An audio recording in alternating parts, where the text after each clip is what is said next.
We have heard that masturbating is something completely normal. But to what extent?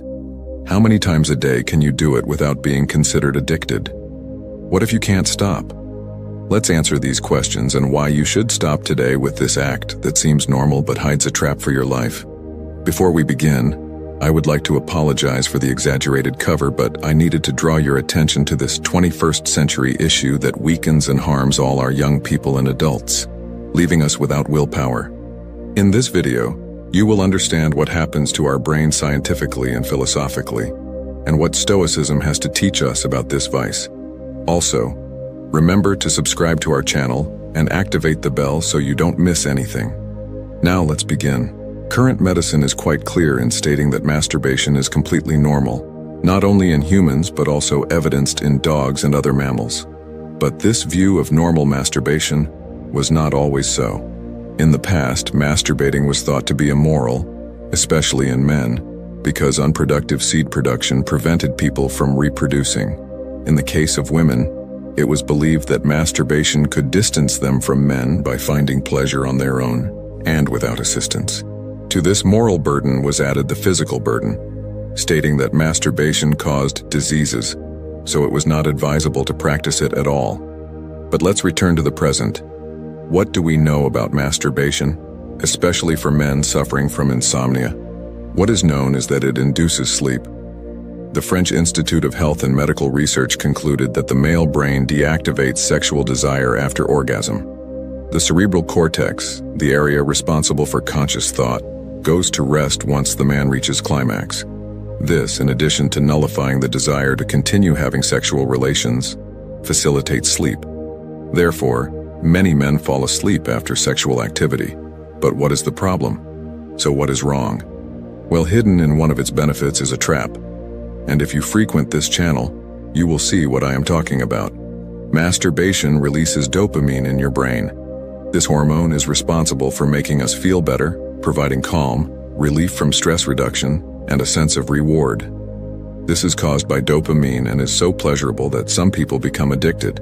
The Diagnostic and Statistical Manual of Mental Disorders incorporated hypersexuality disorder. This classifies excessive masturbation under the category of obsessive-compulsive disorder, another vice that leads to mental and also familial destruction. In many cases, you won't be able to control yourself and you become a slave to yourself, a victim of lack of control. Thus, seeking relationships with prostitutes, with multiple people, and as we saw in a previous video, excessive consumption of pornography. These are ways that a dopamine-saturated brain finds to obtain pleasure. Pay attention, addiction to masturbation comes from chemicals released in the brain, and as our brain adapts to the release of these, it feels the need to continually find the codes that generated the stimulation. Your brain will start asking for more and more dopamine to achieve the same pleasure it had the first time, making you always have to keep looking for how to masturbate again.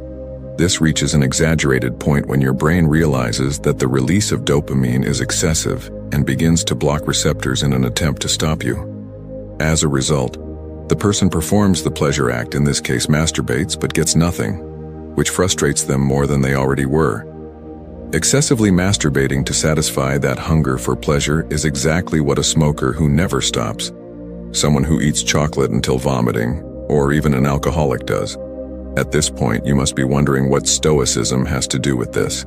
The Stoics, Seneca, Marcus Aurelius, and Panis of Rhodes, masters of self-control and wisdom, addressed the view of pleasure and lust from a unique perspective. From the words of Epicurus to the intimate thoughts of Seneca, they explored the depths of human passions, a legacy that still captivates us. For the Stoics, masturbation was not just a quest for carnal satisfaction, but an opportunity to explore the limits of the body and mind. They saw it as an exercise in self-awareness and a path to true freedom. In their philosophy, mastery over worldly passions and pleasures was a conquest that elevated the human spirit. Epicurus asserted that it is not nights of pleasure but self-control that distinguishes a good man. In this context, the ability to enjoy pleasure while understanding and containing it makes a difference in someone who has reached a higher level of self-awareness. Instead of being slaves to our desires, we must be their masters, as Seneca reminds us with his philosophical perspective.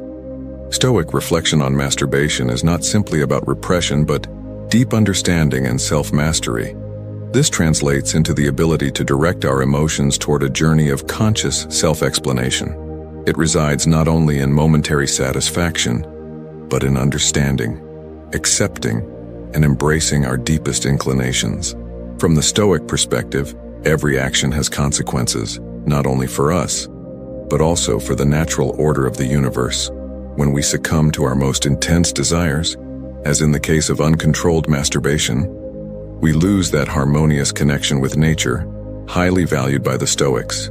We become prisoners of our desires, drifting away from true inner serenity. Compulsive masturbation can trigger an emotional whirlwind within us, where guilt, shame, and dissatisfaction become constant companions. The Stoics teach us to control our intense emotions through introspection and self-regulation. By consciously facing our emotions, we learn to manage them healthily and constructively. However, the Stoics encourage us to find inner peace within ourselves. True satisfaction lies in our self-mastery and our ability to find joy in what is simple and virtuous. Allow me to share a personal inspirational story. I know someone who used to struggle with compulsive masturbation, seeking momentary refuge and pleasure but facing an emotional storm after each act. Immersing themselves in Stoic teachings and practicing self-control and self-regulation, this person underwent a profound transformation. They learned to confront their desires and emotions consciously, finding true joy in self-control. They now live a life of inner peace and authenticity, free from the slavery of momentary desires.